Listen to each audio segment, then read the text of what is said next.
Greetings everyone, I am Rakhi Sharma, Certified Language Trainer, and in today's video we will talk about the past continuous tense. So, past continuous tense is used for actions that started in the past, that continued for some time in the past, and that ended in the past as well. So, past continuous tense वो actions के लिए use होते हैं जो actions past में शुरू हुए, कुछ समय तक पास्ट में कंटिन्यू हुए और पास्ट में ही खत्म होके रह गए. We also call it past progressive tense. Past progressive tense. Progressive क्यों? क्योंकि वो एक्शंस जो कुछ समय तक कंटिन्यू हुए, जो कुछ समय तक प्रोग्रेस में रहे, इस वजह से हम इन टेंसेस को, कंटिन्यूअस टेंसेस को प्रोग्रेसिव भी यूज करते हैं.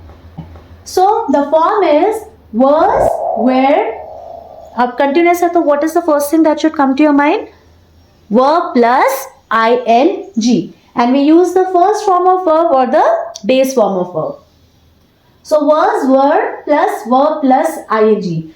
वो actions जो past में शुरू हुए, past में कुछ समय तक चले और past में ही finish हो गए, उन actions के बारे में जब कभी भी हम बात करते हैं, so हम बात करते हैं past continuous tense के साथ. Now let's discuss few examples. Sam was writing a letter to his friend. So Sam was writing a letter. Sam अपने friend को letter लिख रहा था. लेटर लिखना कोई ऐसे नहीं है कि जो एक ही मिनट में शुरू हुआ और एक ही मिनट में खत्म हो गया. वो कुछ समय लेता है, वो कुछ टाइम लेता है. सो वो एक्शंस जो कुछ समय लेते हैं, जो कुछ समय तक कंटिन्यू होते हैं, उन पास्ट में वो एक्शंस जो होते हैं हम उनको पास्ट कंटिन्यूअस टेंस में यूज करते हैं.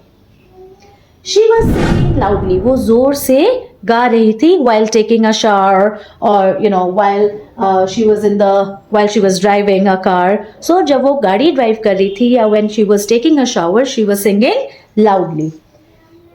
She was taking a shower का मतलब जब वो नहा रही थी. So you can use this kind of a phrase in your sentences. I was taking a shower means I was taking bath. मैं नहा रही थी. So this is a kind of phrase that you can use. Shruti was happily playing with her toys. So Shruti was happily, बहुत खुशी से वो अपने toys के साथ खेल रही थी. The cat was sleeping underneath the table. Cat कहाँ सो रही थी? Underneath the table. टेबल के नीचे. The cat was sleeping. वो सो रही थी. The cat was sleeping underneath the table. My mother was cleaning the kitchen. मेरी मम्मा किचन को क्लीन कर रही थी. My mother was cleaning the kitchen. He was working all night. इसमें हम क्या एम्फसाइज कर रहे हैं? हम इन पास्ट कंटिन्यूअस टेंस में कुछ चीज़ों को एम्फसाइज करते हैं, जैसे कि he was working all night. वो सारी रात काम कर रहा था. all night. देखिए हम एम्फसाइज कर रहे हैं, हम इसमें ज़्यादा फोकस डालने की कोशिश कर रहे हैं. I was buying a t-shirt when I ran into her. When I ran into her means when I met someone. मैं किसी से, जब मेरी किसी से मुलाकात हुई. I was buying a t-shirt. अब ये क्या होता है कि कभी कभी पास्ट कंटिन्यूअस टेंस हम उन एक्शंस के लिए भी यूज करते हैं जब हम कोई काम कर रहे हैं और हम किसी चीज से, हमारा काम को इंटरप्शन होता है या हमारा काम किसी चीज की वजह से रुकता है, कोई काम को हमारे इंटरप्ट करता है, कोई हमारे एक्शन को रोकता है, कोई ऑब्स्टैकल आता है, उन चीजों के लिए भी हम पास्ट कंटिन्यूअस टेंस यूज करते हैं. जैसे मैं जब टी शर्ट खरीद रही थी, I ran into her. मैं अपनी किसी से फ्रेंड से मिली. I ran into her. देखिए ये फ्रेज भी आप यूज कर सकते हैं. I ran into her. I met her. I met my friend.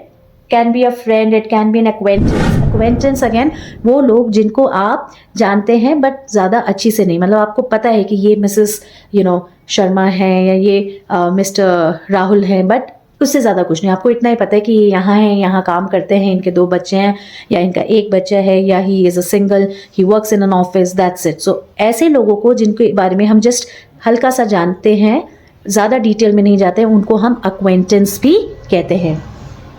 I was buying a t-shirt when I ran into her. So जब मैं अपना टी शर्ट खरीद रही थी, I ran into her, I met her. So आपका वो जो action था टी शर्ट खरीदने का, वो बीच में रुका, हल्का सा रुका, रुकावट के लिए खेद है, ये वाला बताना चाह रही हूँ मैं। और वो खेद किस वजह से हुआ? क्योंकि आप किसी अपने नोन से मिले या किसी एक्वेंटेंस से मिले, उस वजह से जो आपकी वो प्रोसेस थी टी शर्ट खरीदने की, वो थोड़ी देर के लिए रुक गई। So I hope these examples made your idea, made your things clear about the past continuous tense. Do not forget to mention your sentences in the comment box, guys. And if there are any doubts, you can also put it in the comment box so that I can clarify it. So thanks for watching. Do not forget to like and subscribe. Stay tuned.